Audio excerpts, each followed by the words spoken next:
It's belonging to this pre-pottery Neolithic period, to this PPNA period mainly. Trevor gave us a chronological framework, so there's no need to repeat it now in detail.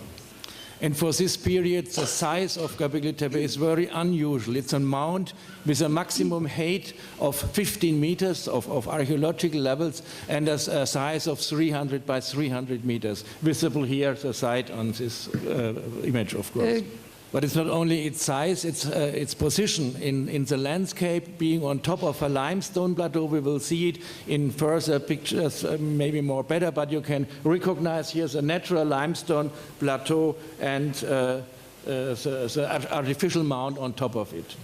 As a site of Gobeklitepe is a landmark. This is one speciality, but most important is its cultural setting. In this map indicated in red are also regions in the world where the transition from hunter-gatherers to farmers took place independently from each other.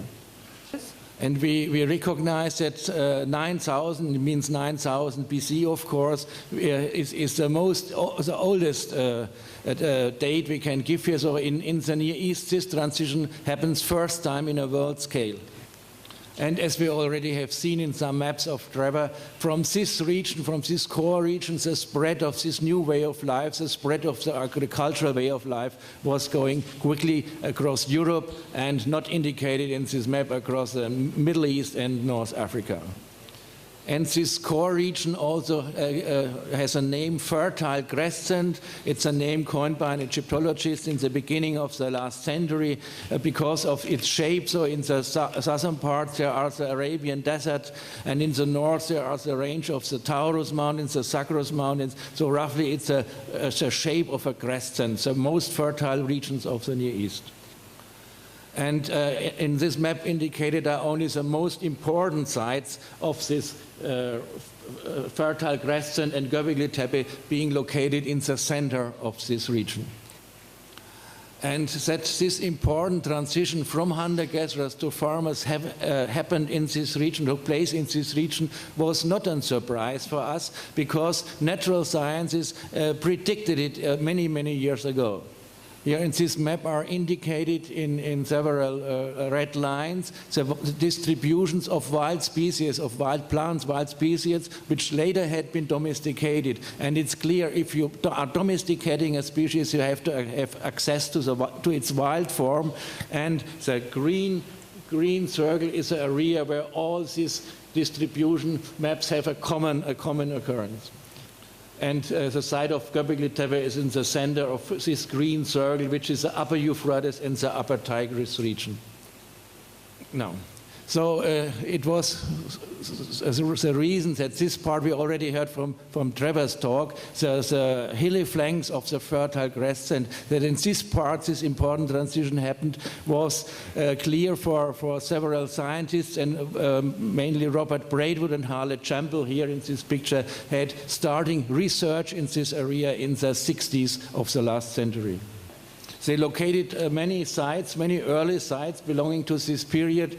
Gobeklitepe also had been mentioned in their list, but in this time was not ripe to recognize the importance of these sites. They didn't recognize that all this earthen hill had been an artificial hill, and so they decided to continue with their work, with excavation work in a site called Chione. Trevor already told us about this site.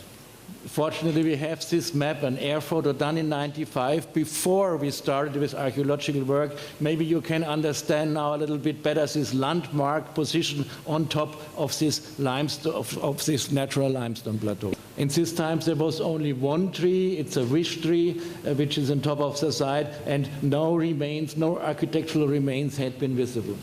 This changed during our work now, which we did since '95, as I told you. Here a map from last autumn, from 2011. Now there are a little bit more trees planted by the farmers, but you see here the excavation areas. To have an idea about scale, such a rectangular is 10 by 10 meters, so you have an idea about the size of the excavations. In my talk, we will concentrate mainly about the main excavation area, which you can see here, which is on the southeastern slope of the site. Here a photo which is a little bit nearer. In this main excavation area, we have 4 monumental enclosures numbered in order of their discovery: A, B, C, and D. This enclosure G is not so important. We will not talk about this. What we already can recognize here is that the general layout always is repeated. There are huge monolithic pillars set in circles or ovals, and there are always 2 in the center of these enclosures. Here another photo done at night gives you an impression about enclosure D, which is very, very well preserved with its central pillars under excavation here in this part, the oval around. And you have an idea about this landmark position. We have here a view of the part of the Haran Plain. It's not Ulfa, it's a Haran Plain with its villages, which is south of Gobeklitepe. Why we had been so sure about Gobeklitepe, about its content. Nothing had been visible at the surface, as we saw before. We had this knowledge, or we got this knowledge by excavating a site called Nevalichori in the 80s of the last century, excavations done by Harald Hauptmann from the University of Heidelberg, and I was lucky enough to be team member during all seasons. In Nevalichori, first time we discovered such a building, such an arrangement of pillars. It was only one building. It was not round or oval, but rectangular. But the central pillars, one is destroyed here, but it's enough left that we can be sure about it. There had been 2 central pillars and other pillars around it. Unfortunately, it was quite heavily destroyed in later periods, but the remains are enough to understand that its layout was very similar, or what we later learned from Göbekli is very similar to the Göbeklitepe structures. Here a few of all the excavation area. Here's this special building we saw in the image before. And here we have houses, like in China. You saw examples from China in Traversdorf, very similar houses in Nevalichori. This round structure is belonging to a later phase, to a Chalcolithic period, which is also existent here. But these are the Neolithic houses and the special building north of it. And here a reconstruction of this special building with its monolithic pillars, which had already this T-shaped form, which is so typical for Gobeklitepe. So the symbolism is very similar. And already in Nevalichori we understood that this T-shaped form is a stilized human shape. The T being the human head seen in profile, pillar shaft being the human's body, and arms and fingers depicted in flat relief. This makes us so sure about this understanding of the shape of these pillars. But not only that the T-shaped pillars had been discovered first time in Nevalichori, also first time we discovered huge limestone sculptures made of limestone of enormous size. So this head, for example, is over life size in its dimension. And several other, I will show you some other examples, because unfortunately Nevalichori finds are for the moment not in display in Urfa Museum, but in the new museum we will see them. But just to have an idea about the richness of the art of this site of Nevalichori. Or here some, not only humans had been depicted, but also animals. Here a big vulture in the lower part and the head of a lion.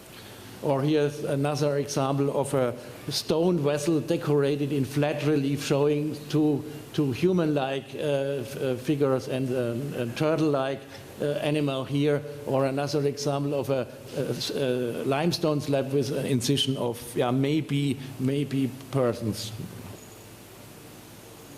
Or here's another example of sculptures from Nevalichori, a human head, life-size human head, which is held by a big bird which is behind the head. We understand here that this part is a bird which is a wing, the tail, and the legs. The rest is destroyed. Or another example, again, a big bird is holding here 2 human heads.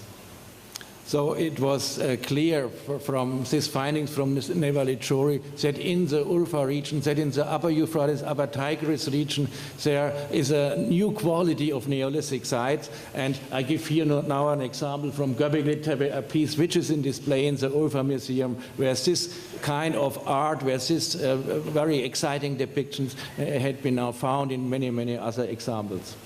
Especially the motif, I go back for one time, the motif of a bird or an animal holding a human head. This motif is repeated in Gobeklitepe now several times. Here, unfortunately, the face is lost, but a big animal is holding a human head or a human person. So, but now going back to the more architectural plan and details, here a schematical map showing us the large circles, the monumental circles, A, B, C, D, indicated in green. In red, of course, the T-shaped pillars, and in yellow and other colors, a younger layer which is on top of the older layer. The monumental layer, the green layer, is belonging to the 10th millennium or to the time 9,600 to 8,800, while the other layer is belonging to the period 8,800 to 8,200. You remember again from Trevor's talk, the time 9,600 is not just a date, it's not just a dating, it's the end of the Ice Age and the beginning of the Holocene. So it looks like that the Gobeklitepe really is part of this global story of the new age, the Holocene age, and it's starting exactly in this time. We saw in the map before the main excavation area, here again repeated A, B, C, D, the 4 enclosures which are under excavation so far. But here a map showing all the mound and the results of geophysical mapping or geophysical analysis, ground penetrating radar and geoelectrics and other methods. And we show the most clear results of this work, and we understand that these enclosures, these oval or roundish enclosures, are not only existing in the excavation area, but they are existent all over the mound. So this map makes clear that we had not only been lucky to find maybe the most important structures in our excavation area. No, these structures are repeated several times, and it's clear that the mound of Gobeklitepe really was not the normal settlement. It's very, very different from the other sites we know. So it's a site which its main function are these enclosures of a ritual purpose. And here a reconstruction of enclosure C and D from our excavation area, published in National Geographic last year, showing how a reconstruction could look like and how the construction had been done, showing the transport of the pillars which had been produced in the quarries on the limestone plateau, the transport of the shaping of the pillars, the shaping of the reliefs which are there, and the erection of the enclosure. And this T form we learned from, we first time discovered in Nevalicuri, which we can understand being stilicized human-like. This T form is really some unique phenomenon of this culture of Gobeklitepe and the surrounding settlements, and it's not repeated somewhere else on our Earth and in any other culture.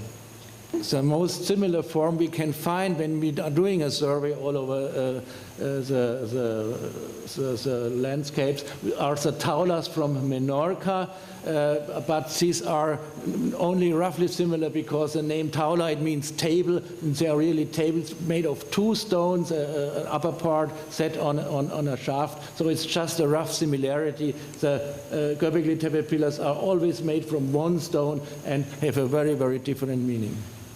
And the taulas never have reliefs, and such reliefs, mainly animals, are another characteristic of the T-shapes from Gobeklitepe. And this we didn't find in Nevalicuri. In Nevalicuri we had very often depicted the arms and the fingers, as we saw in the image before. And Gobeklitepe very often we have only animals depicted on these pillars. Now here another view to enclosure D, the best preserved ones for the moment, where we are still working, and we see here the central pillars, and what we can recognize here, in this case we also have the arms depicted. And here a view to enclosure C, which is not so well preserved. Unfortunately, there had been a heavy destruction in antiquity, maybe in the Iron Age, so a destruction just to destroy the central pillars of this enclosure. Usually we don't change anything, we are just excavating it and keep it as it is, but in few examples we make exceptions. For example, one of the central pillars was found in this position, so we couldn't continue to excavate without doing something, so we decided in this case to re-erect this part, but usually we don't change the situation.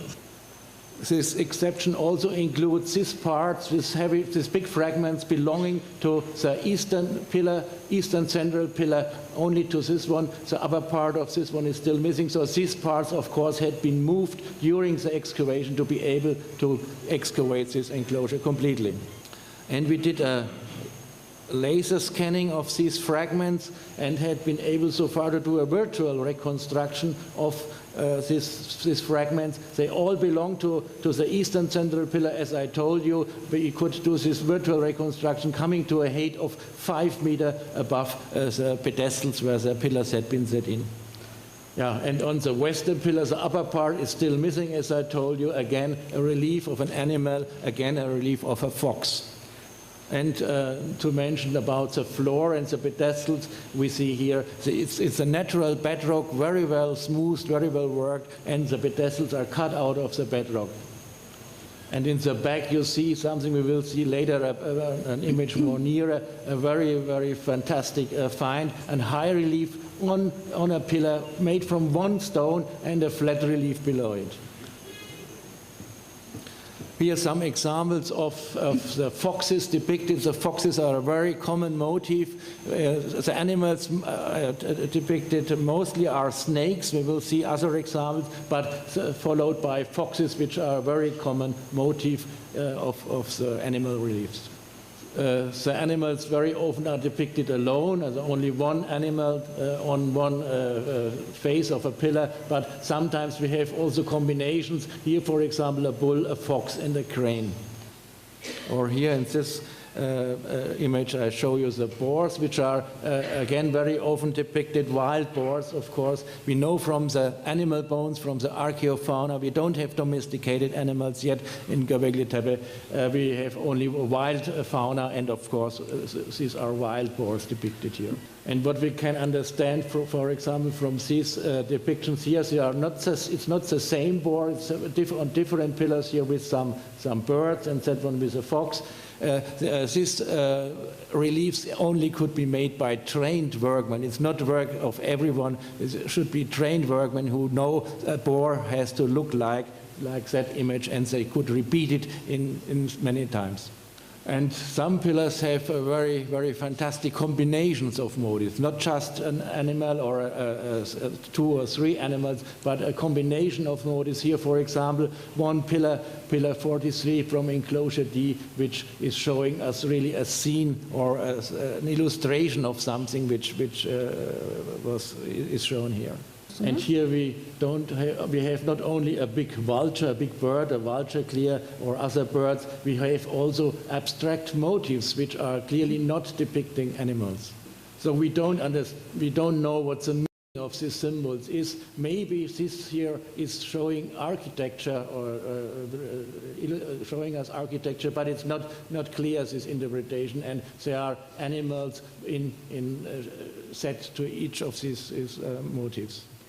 Very interesting is also the lower part. We have a very big scorpion. We have some animals only partially visible. This is the original wall, which is covering some of the reliefs. This happens very often, this case. And very important, here we have a headless person, which is in the right lower part of the pillar.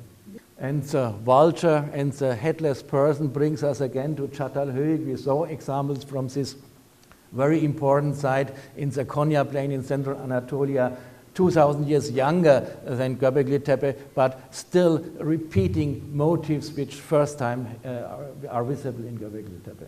So we saw this map of the spread of this new invention, of the invention of agriculture, and Çatalhöyük is part of this first wave reaching Central Anatolia and clearly belonging to the world of Gobeklitepe. Here another example of such a rich decorated pillar, again from enclosure D, with several birds visible here, cranes visible here, again abstract motifs with uncertain meaning repeated several times, a lot of snakes depicted here, and an insect, snakes, and the lower part a spider. So, and it's getting very clear, this is not only decoration, this is not an ornament. Here, stories or myths are illustrated by this depiction. Or here are some other examples, recently excavated, one of a central pillar of a new circle, of a new enclosure on the northwestern part of the mound with a very big animal, maybe a leopard, and another pillar of this circle with a dense combination of motifs. More than 50 animals are visible here. We recognize several birds here, large ones and smaller ones. We recognize a lot of snakes and also some quadrupeds. And all these animals are moving from the right to the left, except one big bird in the center, which is moving from left to right. We can identify it as an eagle or maybe a vulture, a big bird. Anyway, when this bird is catching a snake, and the shape of the body of this snake maybe is indicating that this snake is being killed by the bird. So again, it's very clear, it's an illustration of something. Something is happening here. There is action shown in this relief. These reliefs are illustrations of stories, of myths of the Stone Age. Yeah, again, a view to enclosure D with its very well preservation, with its very well preserved central pillars, which we have completely preserved. And it's just showing us how we excavated it, because we had to check if they are really complete, if they are unbroken, to be able to continue the work without danger for us and for the workmen. We had to do this because the central pillars had been not in a vertical position anymore, but in a slightly oblique position, so we had to bring them back in the vertical position during our work. And yeah, here you see it's still in the oblique position. Now they are in the vertical position. And during excavation, during removing this backfill, which is explaining the very well preservation, we discovered that some objects had been deliberately placed nearby the pillars in the backfill. It was a fragment of a flat relief from an object which is unknown in its original shape, but this fragment shows us a new animal in our zoological garden, let's say. So it's a hyena, clearly a hyena, again together with a vulture. I have to go back because I forgot to explain you one important fact. It's why these enclosures are preserved in such a good way, because they had been backfilled completely in the Stone Age. So during the pre-pottery Neolithic period, the enclosures had been erected, they had been used for some rituals, and later they had been completely filled in, and this explains the very well preservation. Okay, near the eastern central pillar we found this relief with the hyena. Nearby the western central pillar, again we found something clearly deliberately placed directly near the pillar, two human heads made from limestone, made in life-size sculptures of human heads. Other examples of such heads we found already earlier in other contexts, but it is clear that these life-size heads had been belonging to statues similar to the now famous Urfa statue, which is not from Gobeklitepe, but from a contemporaneous site which existed once in Urfa, which is now lost due to the building activities of the old town. But fortunately, one example survived as a statue which is now visible in the Museum of Urfa. And here are some other examples of human sculptures found in Gobeklitepe and more. I cannot show you any example now. not only human sculptures had been discovered in Gobeklitepe, of course also animals are existing, and here one sculpture of a boar, a wild boar, which had been found in situ, being anchored in one of the stone benches of enclosure C. And here are some more of these sculptures, which are mainly two types. We can now understand there are two types being depicted, the boars, the wild boars, and animals showing its teeth in a very aggressive habit. So it's clear these are both types are in a very aggressive habit depicted. And so we can understand that the sculptures are mainly depicting guardians of enclosures, whilst the flat relief are more narrative in their character. So the flat reliefs and the sculptures don't show the same spectrum. They have a different meaning in a different context.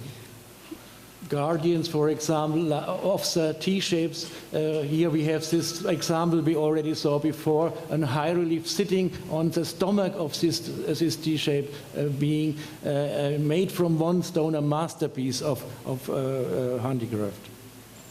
Yeah, and again, the so-called totem pole we saw already, which is a third category. We have the flat reliefs, we have the sculptures showing guardians, and we have combination of motifs in the sculptures, which are concentrating on this element of a big animal holding a human head.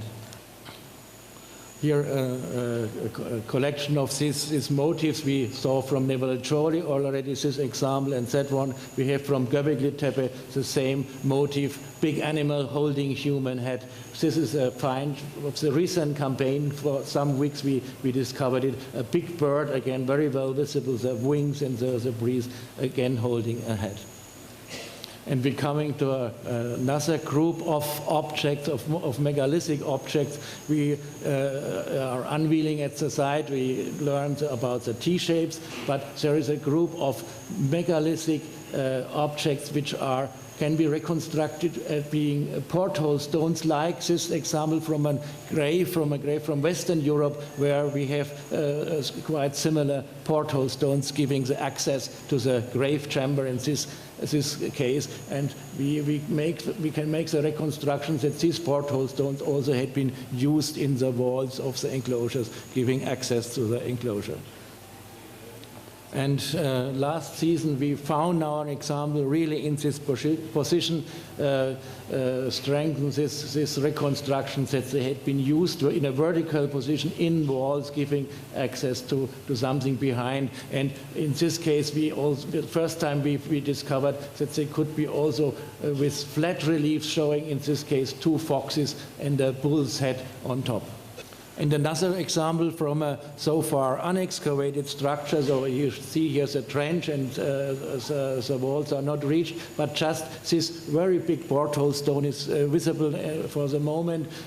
First time with two entrances and with high reliefs of animals, which are clearly like guardians of these entrances, showing a snake, a bull, a he-goat, and a leopard-like animal. And here are some further examples of such high reliefs, which are sitting not only on pillars, as we have learned from this example, but also are sitting on such porthole stones, as in this case. Here another example of a high relief on a pillar. And we are coming to a very, very important observation. So in Gobeklitepe we have this art in a monumental way, in large scale, both high reliefs, flat reliefs, and other things. We don't have this in other sites. Nivellachori is an exception. We have art of this in Nivellachori, but it's very near to Gobeklitepe. But in other sites of the region, we can observe that motifs from Gobeklitepe are repeated, like here in Charfelachwa. We heard already about this site in North Syria, where we have stone plaquettes, small stone plaquettes of hand size with incised motifs, but there are clear some correspondences of the motifs. And so we come to a picture which clearly shows that Gobeklitepe is not a normal settlement. It's clear their structures are megalithic, they are monumental. It's a site with a clear different function from these sites around in the land like Trafilahmar, like Tel Aber, Tel Caramel, other sites. These are the settlements of people who have Gobeklitepe as a central place where they are doing different things as they are doing in their settlements. Another example of such a correspondence, the big birds, vultures or eagles, which are depicted on these stone plaques, and which are depicted in a different way, here more naturalistic, or here in a very stilized way. But and even Çatalhöyük we can include again in this world, and we can understand that there are pictures in a monumental way in Gobeklitepe which had been repeated on these miniature artifacts.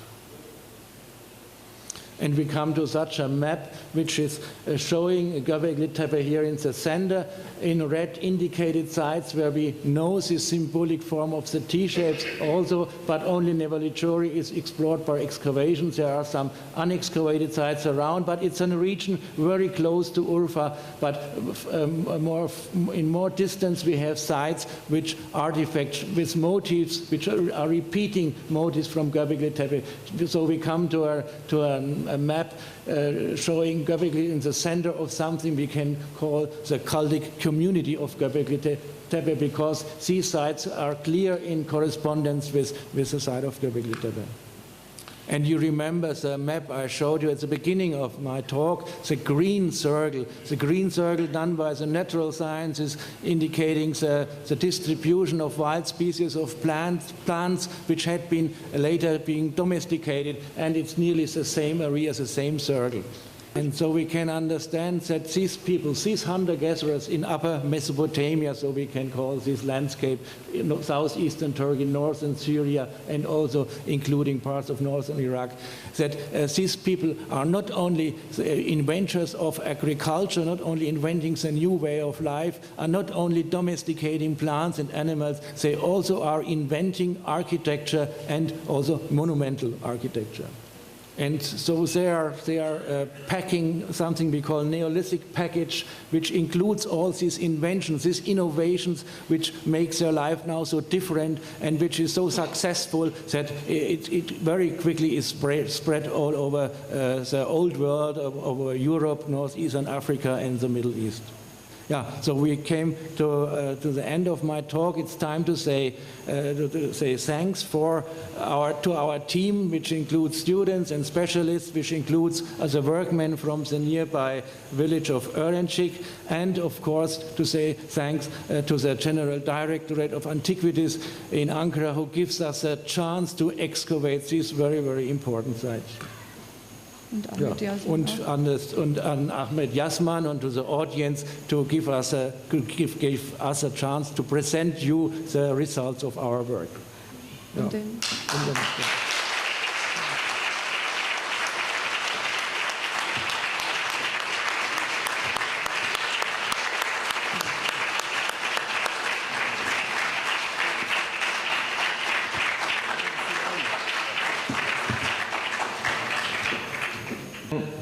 Thank you very much for Ms. Çiğdem Schmidt for translation. Tekrardan.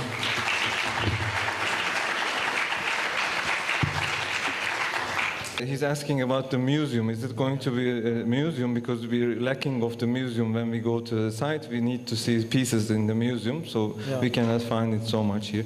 Yes, the museum is an old museum. It's done in the 80s. It was done for the excavations, for the findings of excavations of the Atatürk barrage, rescue excavations. Now a new museum will be built, and all the pieces which are in the depots now will be in exhibition, of course. What are your thoughts about the animal depictions? Are they depicting of the animals in that period which they're living there, or are is there any domestication figures, or what's your thought about those animal depictions?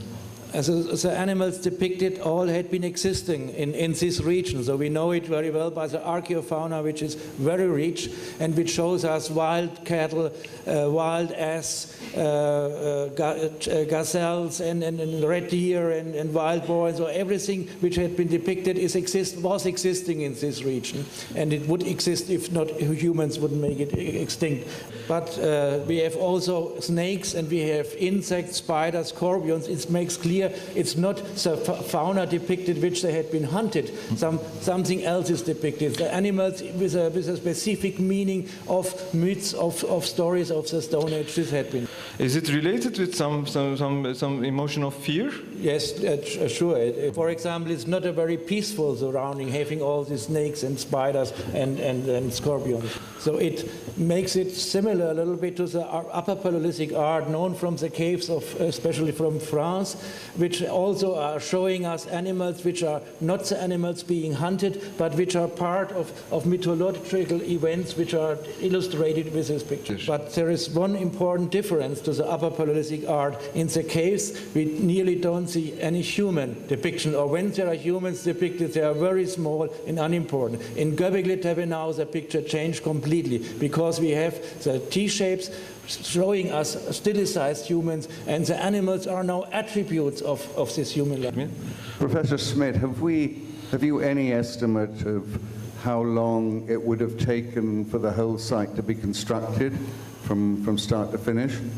And secondly, is there any evidence of where the people who built Gobeklitepe, or the people who were regularly visiting it, of where they lived? Has any excavations been done in that respect? The lifespan of the monumental phase is around 800 years.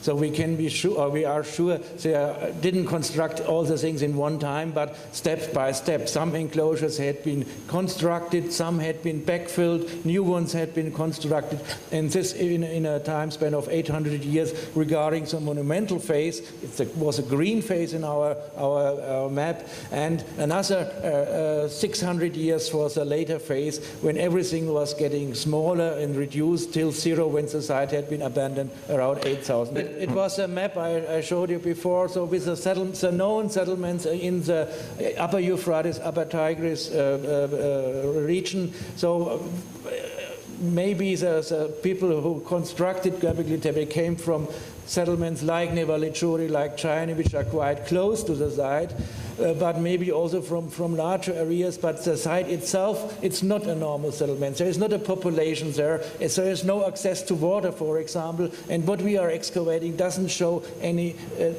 similarities with house types we know from the settlements, like Chione, like Nevalichuri. We know how the houses are looking like. It's not existent at Gobeklitepe, so it's clear it's a site for ritual purposes mainly. Maybe some people lived there all over the year for maintenance, these ritual structures. But the population which was doing the work in the quarries, which are doing the transport, these some 100 people we estimate, these are living in the settlements around Gobeklitepe. I'm from Harran University, I think, and you mentioned about condors, but when I visit the site, I see some other different types of birds which are not existed in the world now. He mentions the name, but I didn't. Dronte, I think you mean. I wouldn't exclude that they are depicting some strange birds, but it would be the only example, because all the other animals are existing in our archaeofauna. So I think you mean this very big head of a bird and nearby the headless person. This would be a surprise, because Dronte, I think it's from Australia, or where did it live? The drone in some islands. Okay, I cannot exclude it, but in our bird bones, we have a lot of bird bones. There are only the birds which we expect to live there. Trevor Watkins, as he explained, there were clans in those days before then, and then we see many other, much in the numbers. Is this a kind of changing of religion in terms of getting in this chronology. And each animal symbol also symbolizes the clan, and the clan number is very few when compared to thousands of people. But here, thousands of people coming together, and also all the clans coming together, maybe to start a new kind of religion. Of course, it's possible, such an explanation, but it's not the only explanation for such things. You mentioned about the portals. Yeah. How big are those portals? Just Different size. There are miniatures which are more symbolic, but there are other ones where a normal person can pass. If the people are passing one by one, can we conclude that they were not gathering a lot of people? Yes, so can we Yeah. think about there several peoples and doing some initiations? Yeah. It looks like that these enclosures had been not made for a huge amount of people, but only for few had been access to this. Then can we say that for another religion, type of religion, doing another type of rituals, that can we say that? Because of the shamanic clans were shamans and these are different models, so we have to test it, so we cannot be sure about if this model is true with the clans and the shamanic explanation. But we can only be sure that the function of these structures was clearly not a domestic function, but what they really did there, why they really erected it, why they backfilled it, and in which row all these events had been taking place. So we're still working on this question. We don't have final answers. Our hypothesis is that the structures are in context with burial rites, with burials, and the final appearance was not that of a building, but that of a tumulus, of a grave mound. Is this the Gobeklitepe's final message? The civilization didn't started with producing, but the religion. So the religion was important, very important in this time. We can see that these rituals clearly have, there is a religion in background which gives the motivation to do all these things, and it's clear that the transition from hunter to farmer, it is more a byproduct of this religious behavior. This had been the ideas of Jacobin. Trevor had mentioned in him a French archaeologist who wrote these ideas already in the 80s, 90s of the last century. It contradicts with Golden Child. Yeah. You're talking about the religious architecture, but what about the public architecture?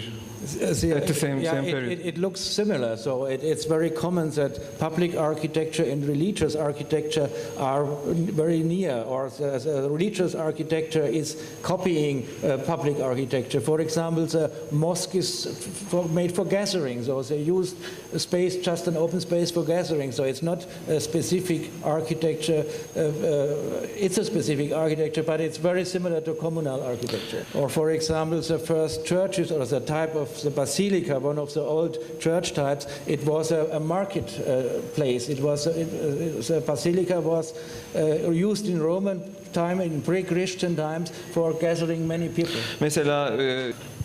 My question concerns the small holes.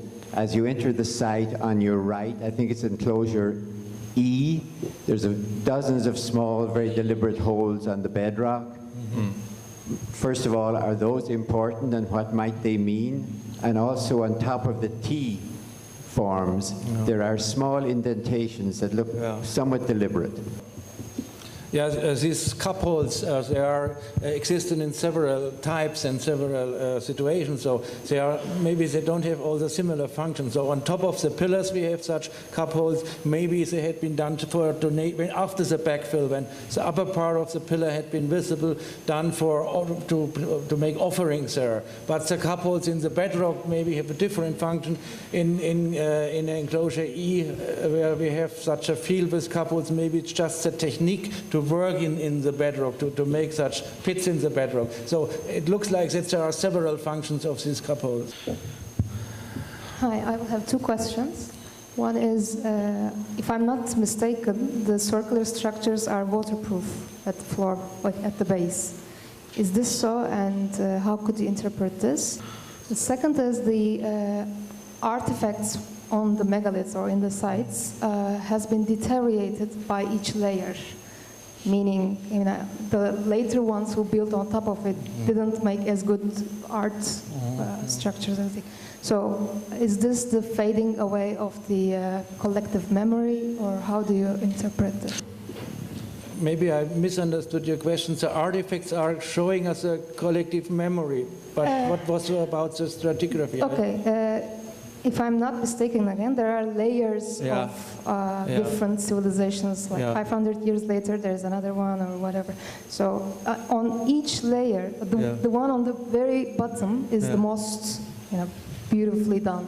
As the time goes by, the people who built the other ones didn't make as good a job in terms of art within the megaliths. So is this the, how do you interpret this? Could this be the fading away of this collective memory that we talked about? The phases of the structure. So with each phase, this type of changing.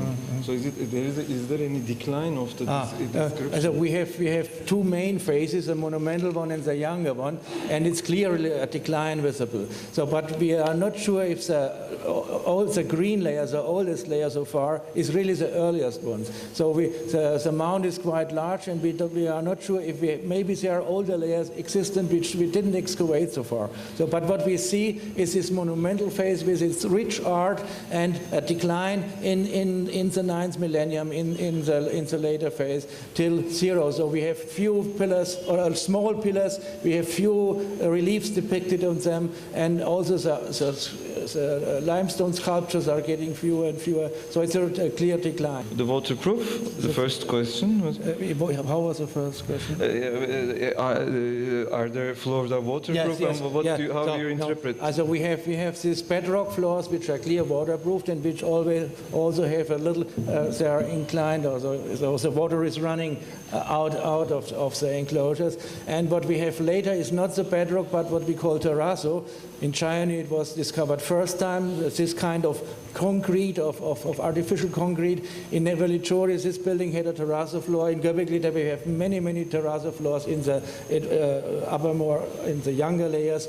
But it looks like that these terrazzo floors are copying bedrock. And they are waterproof again. So the waterproof is a very important fact or a very important item for these floors. Yeah. Thank you for the wonderful presentation. You showed us a lot of sculptures and high reliefs. So we know that they are very well good craftspeople. We should know that. And they have a high sense of expressing the physical world, very precise. I mean, the animal figures, even the human figures from Urfa, the Balıklı Göl sculpture. So, but when we look at the T-shapes and their placements, it's totally different. So how did you come to an understanding that it's a stylized human figure? Because it looks like a very abstract symbol. It's a very important observation, this difference between the naturalistic depictions and this high stylized T-shape. And I think it's only one answer on this question, why it's so different. So the T-shapes are not belonging to our world. They are supernatural, whilst the animals and the humans depicted in more or less naturalistic way, they are from our world. They are the guardians, they are the servants maybe, or something around this T-shape. But the T-shapes, they are coming from another world, and so it was not possible or not allowed to depict them more naturally. Also, had been looking like that. We never have a face depicted there, so they are clearly supernatural beings. But there is no depiction of there is one. No, there is one. I didn't show, but we have one gazelle, clearly a gazelle depicted. Bir tane var. Tam net olarak görebiliyoruz gazeli olduğunu. It's about the spiral, the structure with the spiral form. I think is it the oldest? I don't know, but it's. We are not sure if it's a spiral or concentric circles. It looks more like concentric circles. My question is, there is an inner part, and whether there's an entrance. Have you found an entrance to it? We have in enclosure A and C, we have entrances clearly visible in the architecture, but not in B and D for the moment. In Gobeklitepe we have an entrance. In China we have no, they are not preserved. This part of the building, so it's not clear if maybe in B and D if the entrance was from the roof. If there was a roof, it's also still an unsolved question. But in two cases we have clearly entrances in B and C. Excuse me, may I ask one more question? Please. It's about that which you have described as a totem. That's a very specific, extraordinary sculpture. Where was it found exactly? It was found in a trench nearby the main excavation area. We didn't intend to excavate there, but the sculpture was visible at the surface. And so we decided to make a small trench to get it. It was set in a building of the younger layer of the PP&B layer, the yellow layer, but the object itself could be much, much older, so belonging to the monumental phase. I don't have any questions, but I have a few ideas. The main entrance to the temple is near the bus stop, and before you enter to the temple, there is a lot of halls, and those halls are star map. And the second thing is when you look at the belts in the main temple, Temple D, on the two pillars, the belts are different. One of them is for the priest, and the second one is for the priestess. And the signs on the pillars correspond with it, and correspond with the position of the moon and of the sun on our sky. So, if you want really know what is Gobeklitepe, I think you should search the answers in mythology and Vedas. But okay, thank you for one thing. But the temple is the mirror of our sky. Sorry? The temple is a mirror of our sky. Mr. Schmidt, do you have an assumption why the people left Gobeklitepe alone there and not destroyed it, but just mildly buried? The people who are visible in Gobeklitepe, in its structures, had been hunter-gatherers. But these hunter-gatherers had been inventing the new way of life of farming in this time.